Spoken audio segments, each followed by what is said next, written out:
Hello, good evening, everyone. Welcome to another episode of Become a Better Man. My name is Tunde Disu, and thank you so much for joining me for today's program. How has your week been? I've had a very busy week, and I'm happy for that. Thank you, Ma. Sister Katie Moideme, thank you. You're the first to join us today. Thank you. I appreciate your time. It has been a wonderful, wonderful week since our last program, which was last week, Thursday, as usual. And over the past, this is the third week, we have been looking at a very specific topic, something that is very close to all of us, something that we can all relate to, something that is not unique or specific to anybody, but it's a general phenomenon.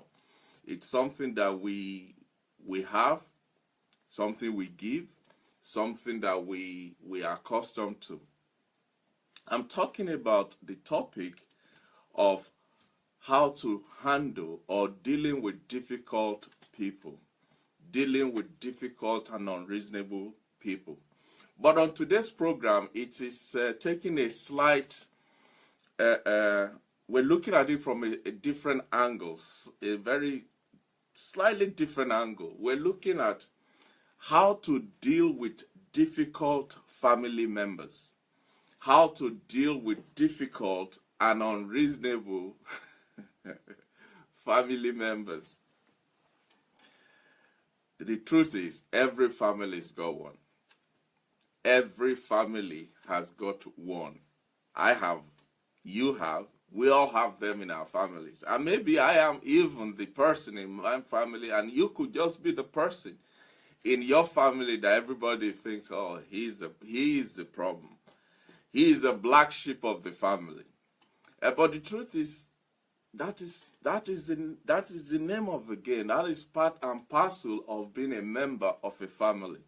That's what family has to deal with, has to handle. Sometimes there's nothing we can do about it because they are just a family member. Isn't that amazing that we have them and there's nothing we can do about them? However, there are things we can do to manage the situation, to make them, to make life bearable for them and life enjoyable for us. And those are some of the things we'll be looking at on today's program. Difficult people are everywhere. I think we have established that by now. They are everywhere. They are at home, they are in your office, they are at play, in your church, in the shopping mall, on the road, at the bus stop, petrol station. Wherever there are people, wherever there are a group of people, there is always that one person, those two people that are, everybody just have to walk around them and bear them and just be there for them and support them and sometimes wish they're not there. But in this case, we're talking about your family. You can't wish them away. You can't pray them away. You can't think them away. You can't even, in some cases, kick them out of your presence because they are your family. They are your family. And so you just have to love them and relate to them and bear with them. But in all of that, there are things you can do that can help you enjoy the relationship that you have with these people. Irene, thank you for joining me. I appreciate you, ma'am. Up to now, we've been looking at difficult people that are difficult, maybe in your office, maybe at work, maybe at school, at church, wherever. Maybe even your friends. It could even be the people that you call your confidants and your mentor, the people you look up to. Now, with those people, maybe you can change your address, change your phone number, stop being their friends. If it's a church, you can decide, you know what, I don't want to come to this church anymore. You go to another church. If it's a shopping mall, well, if this shopping mall is not, it's going to be this like this, I'll just go somewhere else. In some cases, very drastic cases, you can even relocate completely from that area or out of that country just to have some element of peace in your life. You can do that with those people. But when it comes to your family, what do you do? What can you do? What have you got to do to handle them, to deal with them, to live at peace with them? Because you can do all things through Christ that strengthens you. You see, the reason we can't wish our families away and sometimes get away from them or get them away from us is because, unlike our friends and our colleagues in the office and the people we see on the road, with our families, we share something deeper, something stronger, something. There is a connection that is deeper than the surface. There is a relationship that is stronger. You probably have heard the saying, blood is thicker than water. And that is very, very, very true. With our families, it's a blood relationship. We share blood, we share names, we share covenant, we belong to the same clan. We are part and parcel of their lives, just as they are of our lives. So with a family member, it's slightly different. It's not easy to just get up and walk. Sometimes you have to do that. But even when you walk, you can't change your name. If you change your name, it doesn't stop them being still your blood relationship. So our ability, the power, the knowledge, the understanding of how to cope and how to handle and how to manage these people and how to really relate to them is dependent upon our understanding of their antics and their peculiarities. The way they carry out themselves, the way they portray this bad relationship or bad habit or bad or difficult situations that has made us come to a point where we now categorize them as difficult family members. These family members, like I said, could be even your spouse. Yes, your husband, your wife. It could be your children, your mother, your father, your siblings. These are the core of your nucleus family. They are the real connection. These are the main people that you have as your family. Others outside of that, maybe your extended families, uncles and aunties, cousins and second, third, fourth and fifth cousins, your relatives and all of that. Those are external to what I'm looking at here, although they also carry the same tendency to hurt you, to inflict pain on you, to make your life unbearable, just as these other very close family members that we have enumerated just now. Adeomi Awolowo and Adejobi, thank you so much, guys, for joining me. I appreciate you. Thank you. As far as our families are concerned, I am going to be as bold to use the word that some of these difficult family members, they're not just difficult. They're not just unreasonable. They are actually toxic. Yes, they are toxic. They are toxic to your system, to your health, to your livelihood, to the peace of your mind, to everything and anything about you. They are corrosive. Now, you may be thinking, well, Tunde, I think that's a very strong word to use to describe family members, that they are toxic. Maybe. It may be difficult. It may be a very strong word. But let me go ahead and define the word toxic to you. Good News Outreach Ministries. Thank you, sir, for joining me. Nkiro Jimadu. Wow. Thank you, doctor. I appreciate you, ma'am. When you hear the word toxic, the word toxic simply means something that is harmful. It is harmful to your health. Something that is lethal if you consume it in sufficient quantities. It is lethal. It can kill you. That is what is toxic. Now, I have said earlier on that these family members can cause you a lot of stress and can affect and inflict even your health, your sound mind, your finances, your relationships. Everything about you can be corrosively affected by these difficult and unreasonable family members. You will notice that up till now, all the other programs that we've done have referred to these people as difficult and unreasonable. But as far as this particular episode is concerned, I am using the word that is stronger, which is the fact that I'm saying they are toxic. The reason for that is your family members are very close to you. You see, if you put an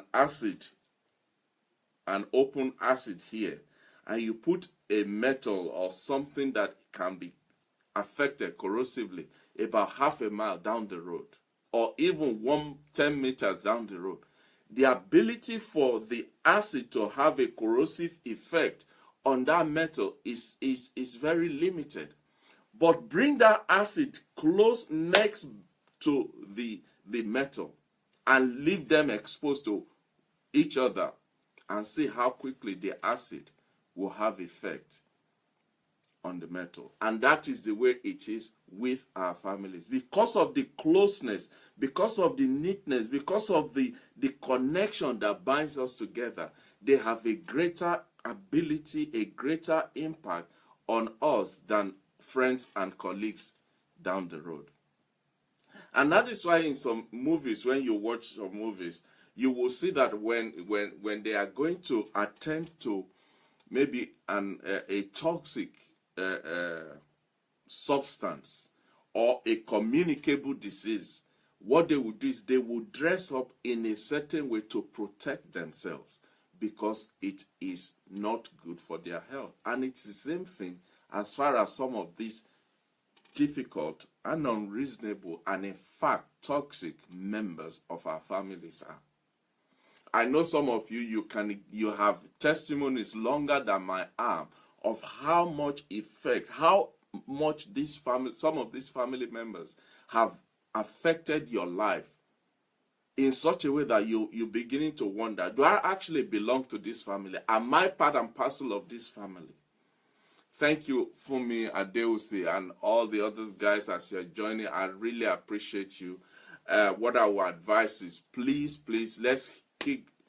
let's go and share this message. Let's click the share button. This is a topic that is very close to each and every one of us. Irene is saying, I had one who unfortunately passed away. She was a thorn to the entire family. And unfortunately for me, I was very young in the Lord and could not handle her. I agree with you. She was toxic. I rest my case. I rest my case. Now, how do you determine, how do you establish, what are the telltale signs of these toxic family members? What are the signs that you need to pick up? You need to get your antenna out and pick up these signs. Once you identify some of these things I'm going to enumerate from now on, it is almost guaranteed that you are dealing with a toxic family member. Olu Wisdom, thank you for joining us. Number one, for this toxic family, you always feel sad and down when you are around them. For whatever reason, when they are around you, when you are around them, there is an air of sadness that hangs itself around you. No matter what you do, no matter what you say and how you say it, these people, they have a way of making you feel bad. Not about them, but about yourself. That's how harmful these people are. They make you feel less than you are.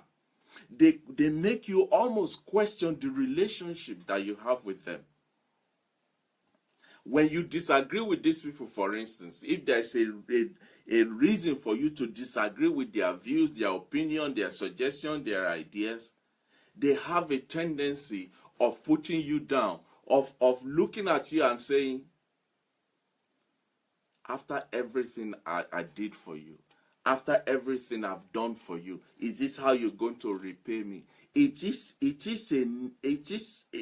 devilish attitude. It is meant to bring you down, to subject you, to bow you down. They intimidate you.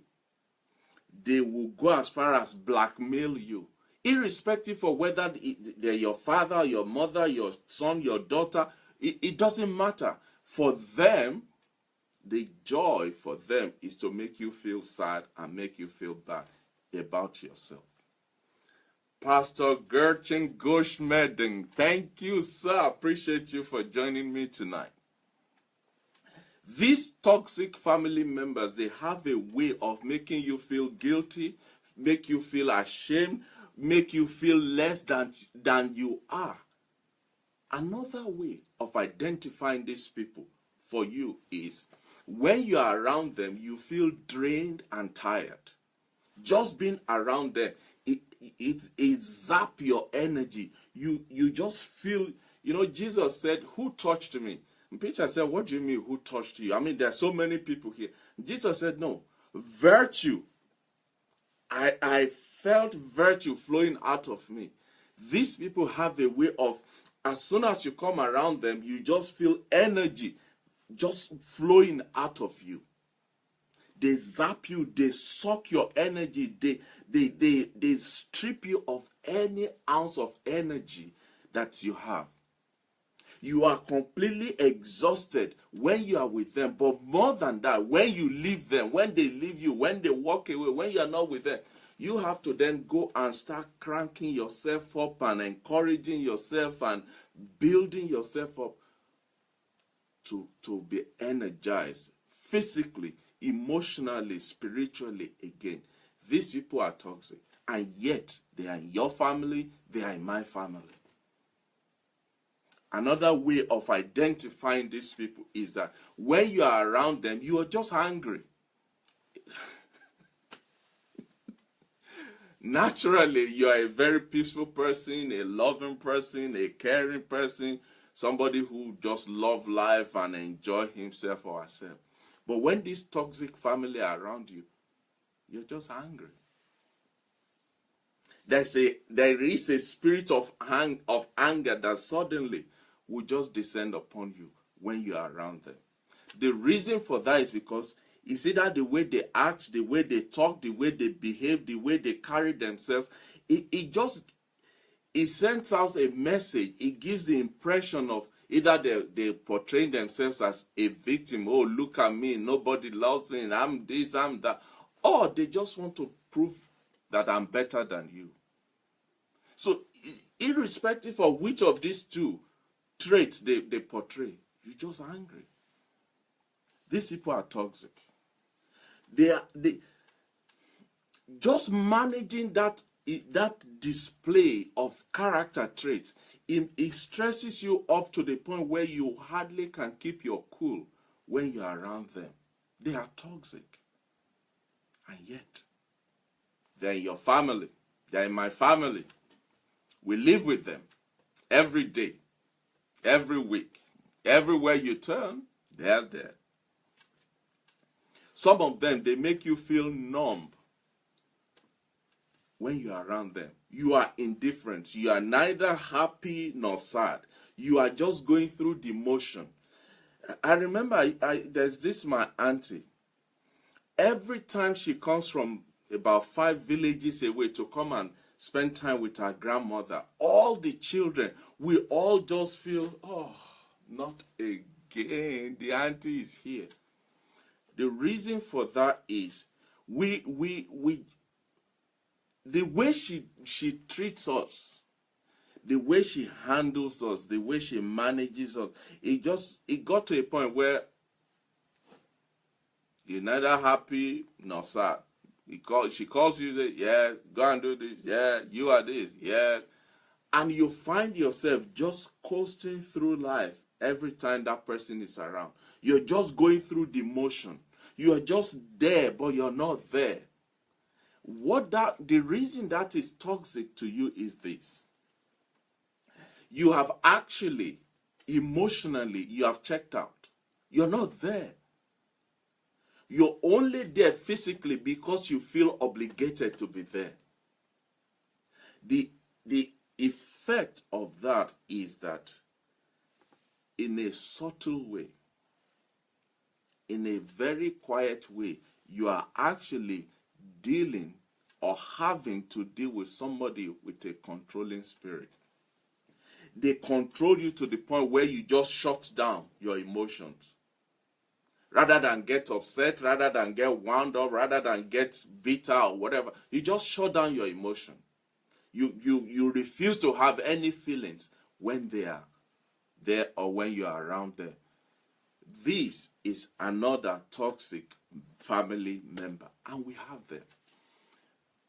Dr. Fred Membe, Dr. Shegun Fatima, thank you guys for being part of this program. Let's click the share button and share this so that we can let others have access to this message, and also we can have a footprint of it on our timeline. I appreciate your time.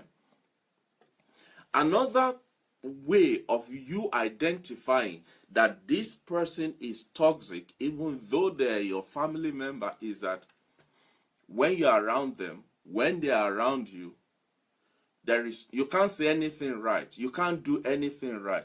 You have to be very careful. You are always walking on eggshells around them because you don't know what you will say or what you will do or the way you will react, and they will flip. Some of these people are aggressive. Some of them are violent. And because of that,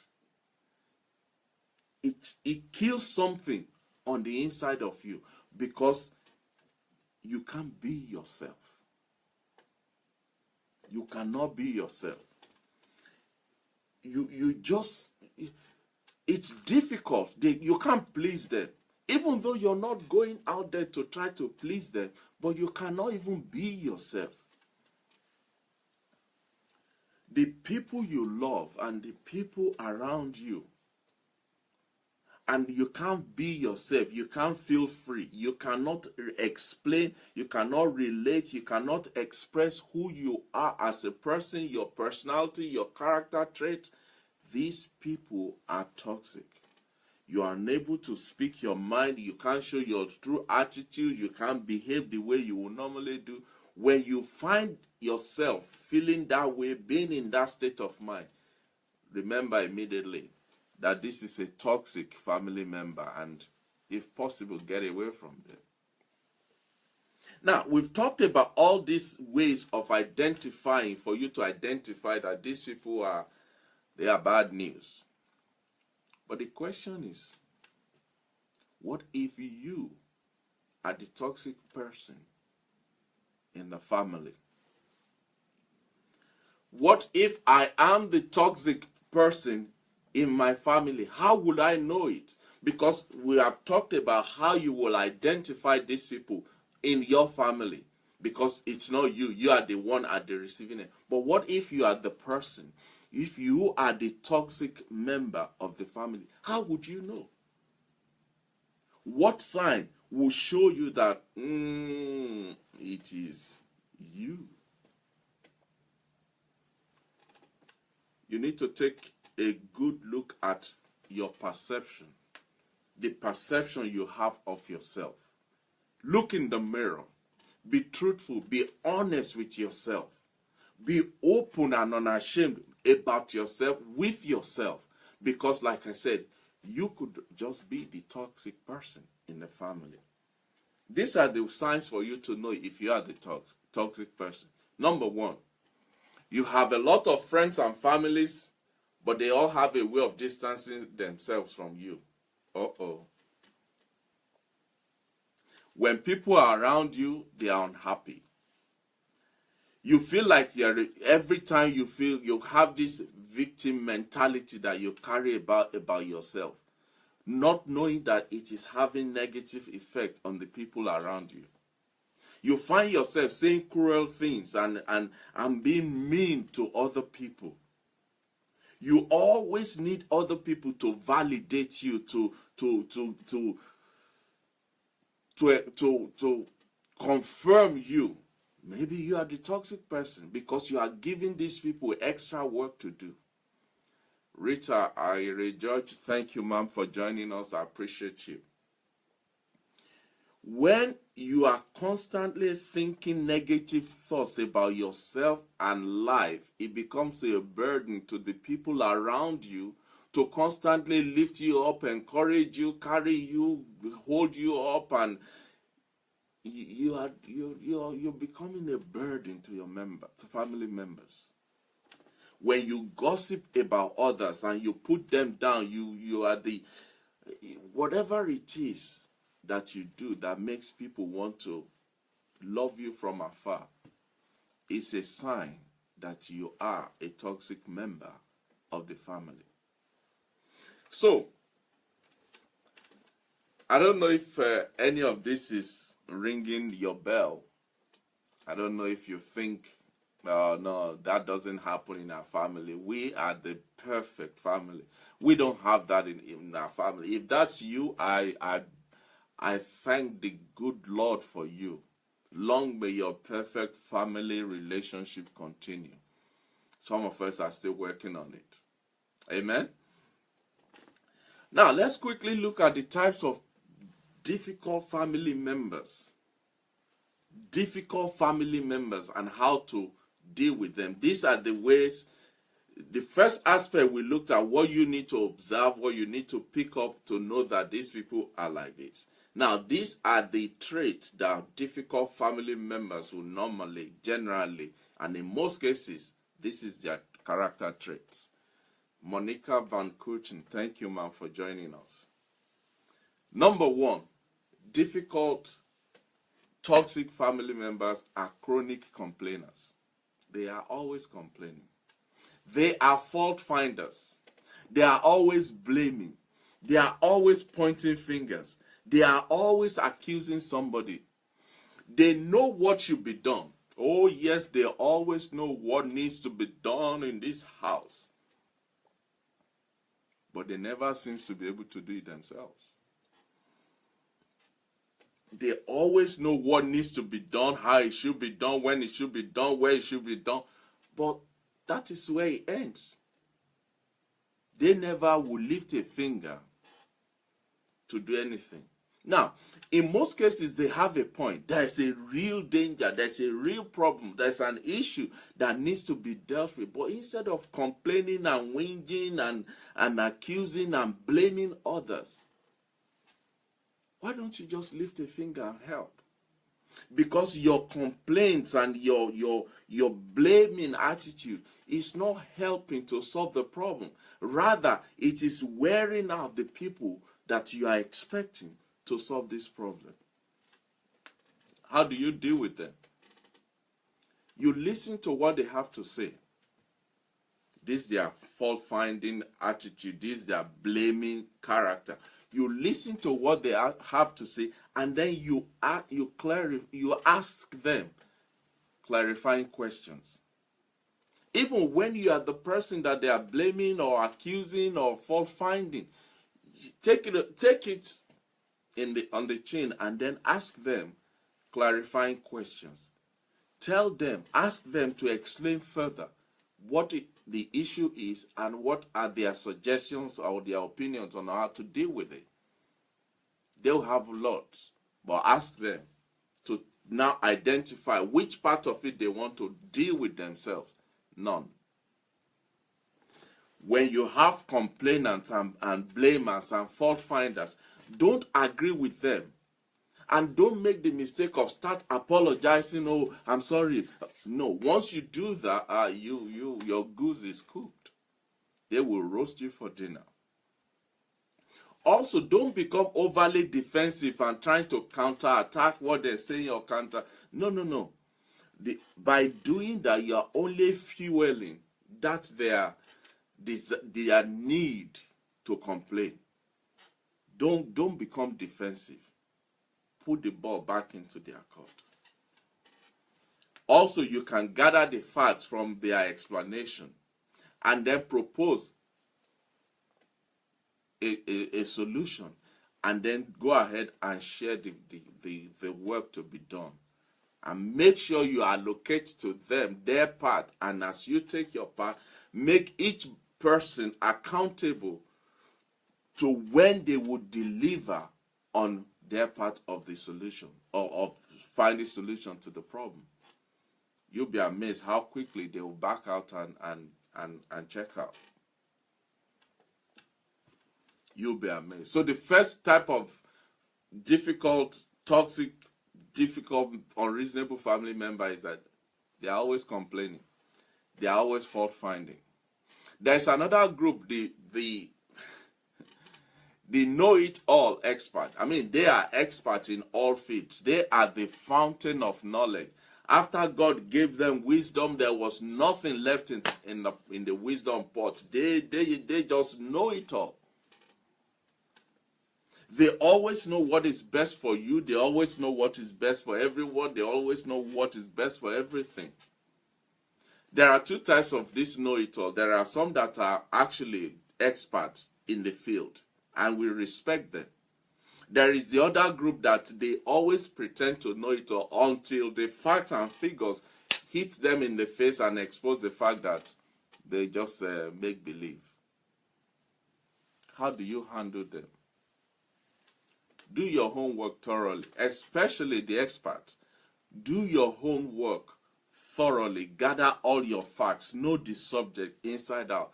Because if you confront them without those facts and figures, without knowing what you're talking about, you become sandwich material. They will use every jargon in the professional field to flatten you. Rita Van, thank you, ma'am, for joining us. I appreciate you. This expert, another way of handling them is don't attack their ideas, but raise questions that suggest alternative ways of dealing or resolving the issue. Don't attack their ideas, but find other creative, alternative means of dealing with the situation. For those that are pretenders, the pretend experts, what you do with them is you confront them with facts to let them know it's not like that. But when you do that, do it in privacy so that they don't lose face. So the second type is the know-it-all. Then you have the pessimist. The pessimist. Every family has got one. If you haven't identified one in your family, maybe you are. Every family has got a pessimist. These are the people that say, oh, it won't work. Trust me, that will never work. I can tell you now, that's a waste of your time. Oh, that one? No, that will never. I mean, we've tried this. We've seen this before. We know about it. We started this move. I can tell you now, it's not going to work. These pessimists are in every family. They have the tendency to drag you down, to kill every ounce of initiative, every suggestion, every idea that you bring. They slap it down with their pessimist self. Oh, it won't work. It won't work. How do you deal with them? Don't argue with them because you won't win. You can't win. With a pessimist, you cannot win. Because for everything you say, there is a but. After, yes, I hear you, but. Okay, I understand that, but. Well, we can try that, but. They always have a but at the end of every sentence. To these people, don't offer immediate solution. Ask them, as far as you are concerned, what is the worst solution? What is the worst possible consequence to any of these alternative ideas that are on the ground? What's the worst thing that can happen? Then ask them again, assuming we don't do anything, what will happen to all of us if we don't do anything? because every idea is not good, it won't work, that's not okay. What will happen to us if we all just fold our hands and wait? You'll be amazed how quickly the pessimists start to change. But of all of these that we have mentioned, the pessimists, the complainers, the know-it-all, the expert, there is a group that is worse than them all.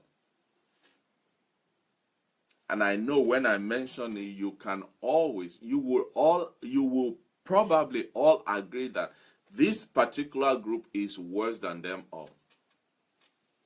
This group is what I call the controllers. The controllers.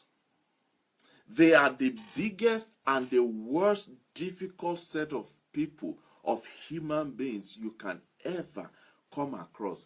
The controllers.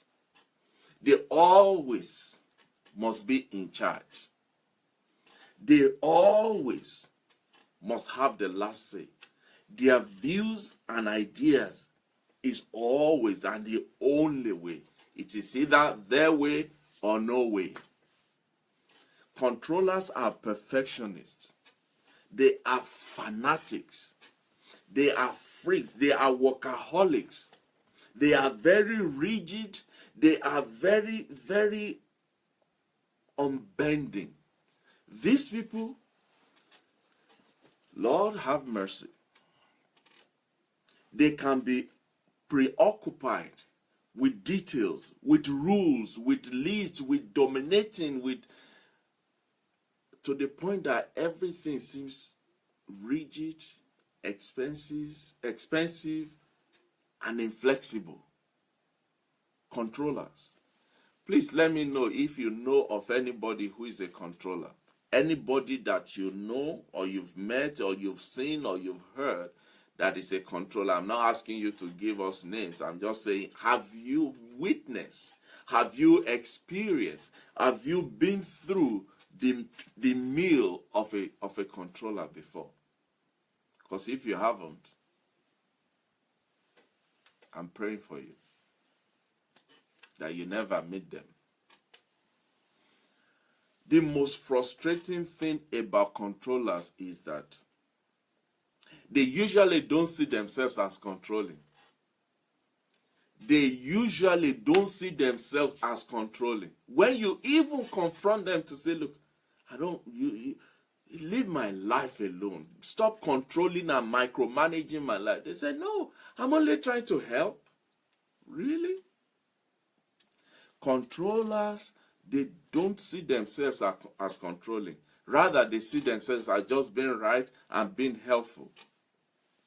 Do you know that most disputes in any relationship, in every relationship, is down to, in most cases, the need for one person to control the other person. The need for one person to dominate and be on top of the other person. It is prevalent. It is real in a husband and wife relationship. One person trying to control the other. There is no peace and harmony in that house.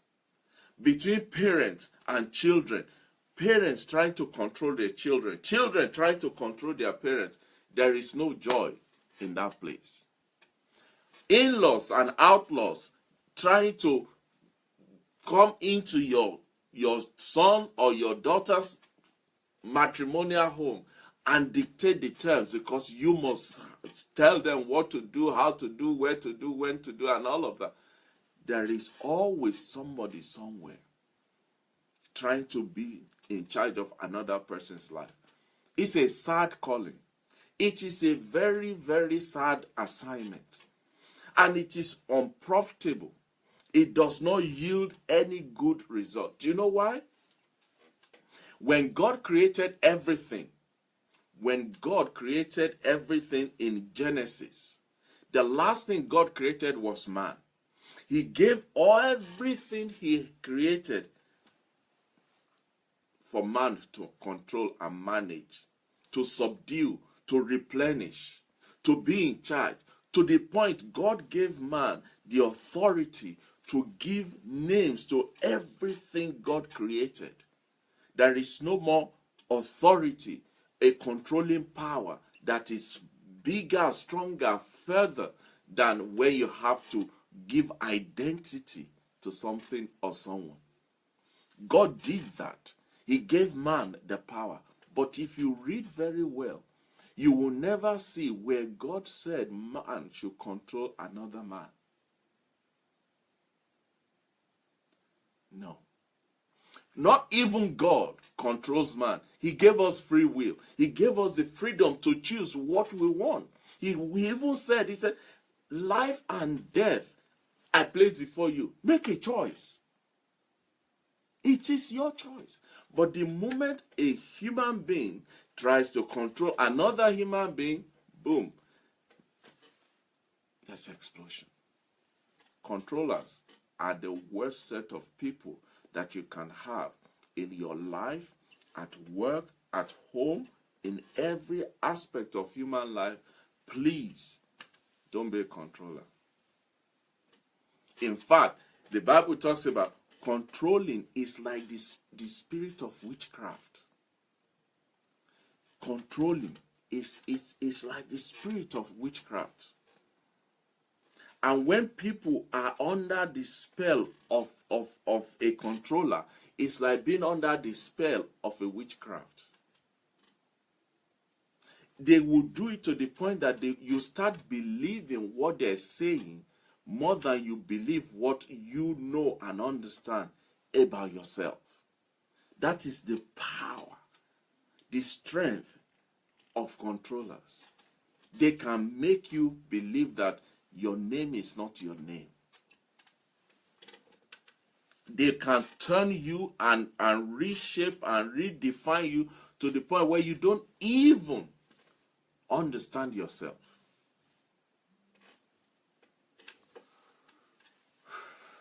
Who are they? Who are these controllers? Who are they? This is how you will know them. They are the people that will try to dictate how you're supposed to be and feel. They will tell you, this is how you're supposed to feel. This is how you're supposed to be. This is what you are supposed to be. This is what controllers are always dictating your life for you. They have an opinion about everything and anything. One of the subtle ways that controllers control people is by invalidating your emotions, especially if that emotional expression does not fit within the parameters of what they feel you should be or how they feel you should feel or be. If you feel sad, they said, no, you shouldn't feel sad. If you are happy, they say, what's making you happy? Why are you happy? If you, whatever you do and does not fit into the mold that they have casted for you, they will invalidate it. They will invalidate it. And the more that is done, the longer that trend continues, the less you become the real you. Because suddenly somebody else is remolding, reshaping, reforecasting, and remaking the real you. It is very common for controllers to say, maybe when you're having a conversation with them, they say things like, you know what you need to do? And before you answer that question, they will tell you, this is what you should do. This is how you should do it. This is when you should do it. This is controllers. The question is, how will you categorically, and without question, establish if that family member is controlling you? Because the thing about being a family member is that, especially if you are from Africa, we have the tendency, we are trained, we are brought up, it's in our gene, it's in our culture, it is in our background and upbringing to honor and respect people, especially those who are older than us, those who have authority over us. And unfortunately, people have now taken that to the point where they're now controlling, dominating, dictating, and really running the affairs of your life for you. So how would you know if somebody is controlling you? Because there is a very distinct line, a demarcation line between respect, honor, and when you are no longer in charge of your life. So how would you know when that line is crossed? How would you know when that person has graduated or promoted himself or herself from the point of view honoring and submitting to them to the point where they are now actually dictating and dominating and deciding the future and the process of your life? This is how you will know. Does this person keeps telling you they know what is best for you without even your opinion, without you asking? There's nothing wrong in saying, look, I think you should consider this. It's a suggestion. The good thing about suggestion is this, or advice is this. I have the privilege of suggesting and advising you. But you have the right, you have the total right to either take that advice or suggestion or not at all. Now, how would you know if I am advising you or controlling you? This is how you will know. When I give the advice or I give the suggestion and you decide not to take it, or you decide not to go along with my advice or my suggestion, and I become angry towards you about it because you didn't advise you didn't take the advice, I made a suggestion and you ignored it. Once it gets to that person is controlling you or trying to start to controlling you or actually controlling you. So when somebody is claiming to know what is best for you, be careful. Be very careful. That's a dangerous path towards control. Another way you will know if this person is controlling you is that you constantly find yourself doing things their way rather than the way you feel it should be done. Especially when you don't want to do it the way they suggested, the way they advised, but you still end up doing it that way. They're controlling you. That person is controlling you. Do you feel suffocated because of their domination? It's a controlling spirit. Again, these people are in our families. They are toxic. They are killers. Do you feel you are held a prisoner to their rigid sense of order? You put it there, it's not good. You take it from there, it's not good. You try that, it's not good. And you constantly wrestling with yourself in your mind. What am I going to do that is going to be right? When am I going to do it that it will be right? How am I going? When you are constantly wrestling with yourself like that, you are in the presence of a controller. When you are in a relationship where the joy and the fun of that relationship is no longer there because the relationship lacks spontaneity, because somebody has to dictate the way it should go, ladies and gentlemen, you are being controlled. Please tell me something. Can you relate to any of this that I'm talking about? Mr. Labodilale, Sheikende, thank you so much, sir, for joining me. Please, let's go and share this message. Please talk to me, somebody. Do you think am I saying it or am I talking it? Can you relate to any of these things that I'm talking about? Now, I have given you 5 ways of identifying, or 5 signs of somebody controlling you, or of a controller. We said if the person keeps claiming they know what is best for you, if you end up doing what they want you to do, even though that is not what you want to do, if you feel suffocated and dominated, if you feel like you are a prisoner to this person's rigid sense of order, if the joy and the fun in your relationship is no longer there because the relationship lacks spontaneity, if you can relate to any of these 5, listen to this. If you answer yes to 1 or 2 of these questions, of these 5 questions, if you answer yes to 1 or 2 of them, it's likely you are dealing with a controller. It is very, very, almost guaranteed that you are dealing with a controller. If you answer yes to 3 or more of these 5 questions, it means a controller is violating your emotional freedom already. It's not a case of maybe it could be where we would look. No. It is established that a controller is not just controlling you, but is now violating your emotional freedom.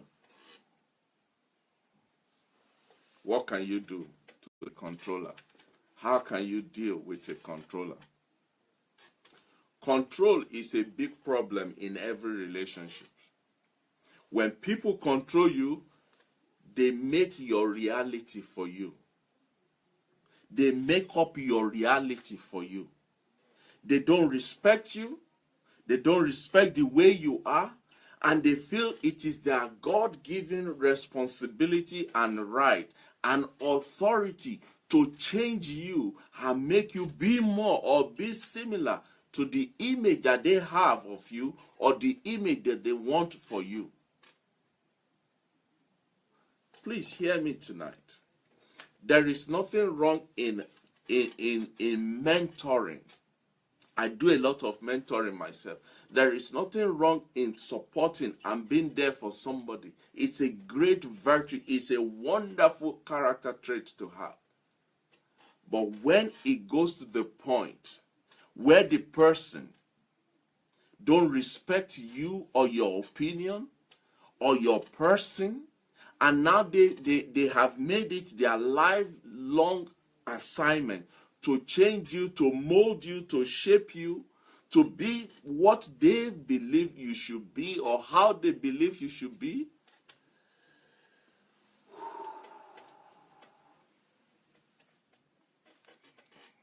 When a person has created a reality image in their head, in their minds, in their vision, and now they want to fit you within that reality, they don't want to face the fact that this reality is wrong because you have your own person that God created. When they want to shape that person into their own reality, it happens, for instance, parents and children, where a parent, this is an example, where a parent feels because I didn't get to go to university and study medicine, then my child must be a doctor, must go to university and study medicine. But the child wants to be a photographer, a lawyer, maybe a teacher, maybe a broadcaster, whatever that child wants to do. But the parent is shaping, is twisting, is cajoling, is making every effort to fit that child into a position where the child becomes a doctor. That's control. So what's the solution? How do you deal with controllers? Number 1, recognize the controlling power and stand up to them. I've given you enough ways to identify this controller. So once you spot and you can confirm, tick, tick, tick, 2 or 3, know that this person is controlling you. Stand up to them. Say, I respect you, sir. I respect you, ma'am, but I have I have an opinion, I have a goal, I have a destiny for my life that I must fulfill the way I must fulfill it. I appreciate your support, but so far, no further.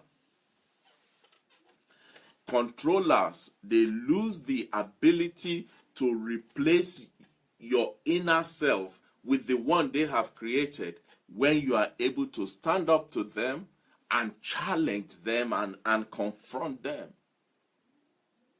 When you're able to do that, that controlling power is broken. Another way of dealing with controllers is the secret to success is never to try to control a controller. It won't work. Don't try to turn the table and you now try to control them. It will not work. It won't help you. Speak up, but don't tell them what to do. Be healthy. Have a healthy, assertive nature and demonstration about yourself. Stay confident. Refuse to play the victim game with them. Most importantly, when you are dealing with a controller, you need to break out of that hold and free yourself from their grip. You must be consistent in your approach. Set a definite boundary and refuse to move that boundary. The controller will try to break it down, will try to quash it, will try to squash it, will try to knock it off. Refuse to let that happen. Another way of dealing with controllers is you need to develop what I call backbone. You need to develop backbone. If somebody keeps telling you how to deal with something, how to run your life, how to manage your affairs, how to be yourself,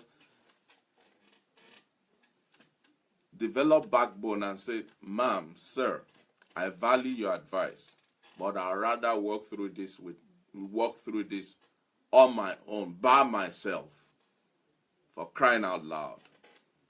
When you do that repeatedly, when you do that constantly, when you refuse to give in and give up, over time, it will slowly recondition their negative mindset about you, and then they will let you go. They will let you go. Another way of dealing with controllers is for you to develop the power of self-belief. The power of self-belief. Nobody knows you more than you know yourself. Yes, people might help you, but a time comes in a man's life, in a woman's life, in a human being's life, when you know this is who I am. And you must believe that enough for you to stand on it and go for it on the basis of that understanding and knowledge. Most victims of controllers, the reason the controllers have so much power and authority over them is because they have been pummeled and beaten and smashed down over and over and over again. The first thing, the power that a controller has over you is to strip you of your self-worth, of your person, the exact person that you are. They take that identity away from you and they make one for you, and that becomes their reality, because now they can see, this is the way I want you to be, this is how I want you to be. But that's not who you are. So you must have enough self-belief in yourself to know who you are and refuse to trade that identity for anything else. No one can define you. No one can define you. You need to acknowledge and believe yourself. Understand that over what anybody and everybody else says. Know who you are.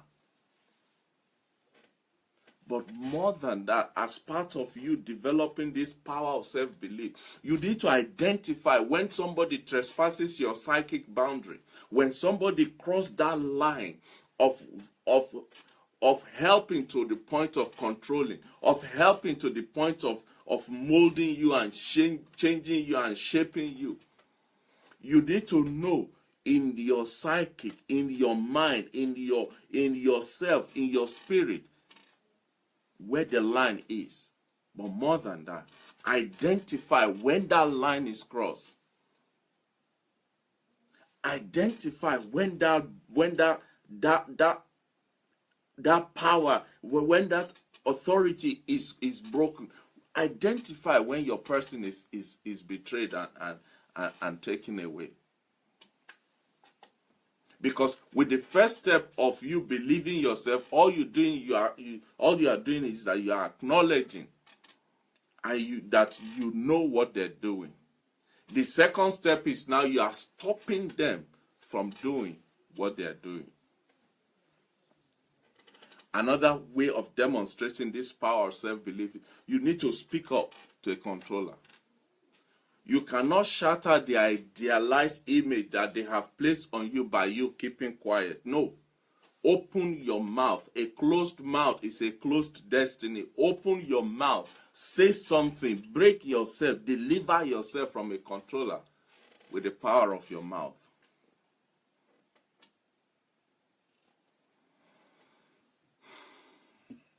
I'm getting excited, as you can see.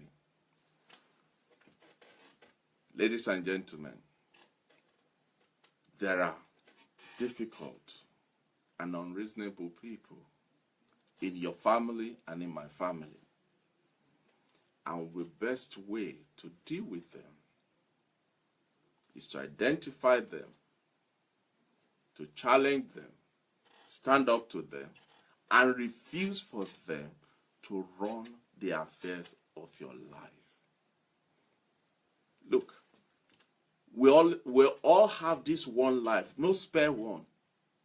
It's not like, okay, I'll let them run this one, then when they run it, I'll go and take the other one, the real one. No, this is your life. This is the only one. This is not a rehearsal. This is the real thing happening right before you.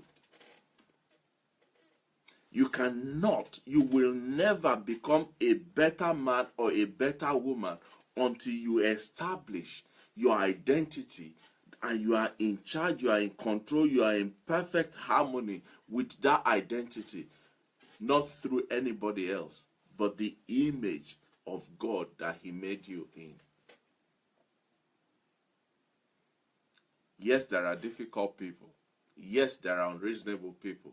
Yes, there are toxic members in our families. But it is your responsibility and my responsibility to stand up for who we are, who God created, the perfect image of God that we are. And when we do that, every power that is contrary to the power of God over our lives will be broken. My prayer tonight is, should there be anybody out there that you are under the spell of a controller, you are under the spell of a complainer, you are under the bondage of the Mrs. Perfect, you are being held bound by these so-called family members, my prayer tonight is that by the special power that's in the name of God, that's in the word of God, and that's in the blood of Jesus, that power is broken tonight. And I declare your freedom in the name of Jesus Christ. Ladies and gentlemen, it's been a great time. I have really enjoyed tonight. As you can see, I got excited at some point. I really appreciate your time. Thank you for your support. Mark Warak, my friend Mark, thank you so much for joining me tonight. I appreciate each and every one of you. And please, if you have not shared this program, let's go and share it. Let's go and share it on your timeline. Share it among your groups. Send it as messages to your friends and contacts. It could just be the key to the deliverance in somebody's life. I appreciate you. Thank you for your time.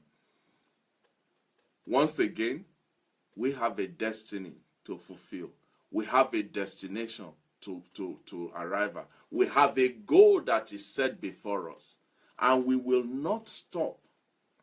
We will not give in, we will not cave in, we will not give up, we will not throw in the towel.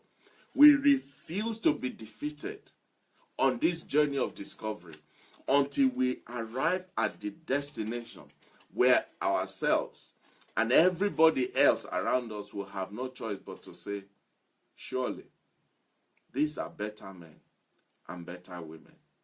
Until next week when we meet again, same time, 8 p.m., UK time, Nigerian time, it's been an honor to be part of this. I appreciate you. God bless you.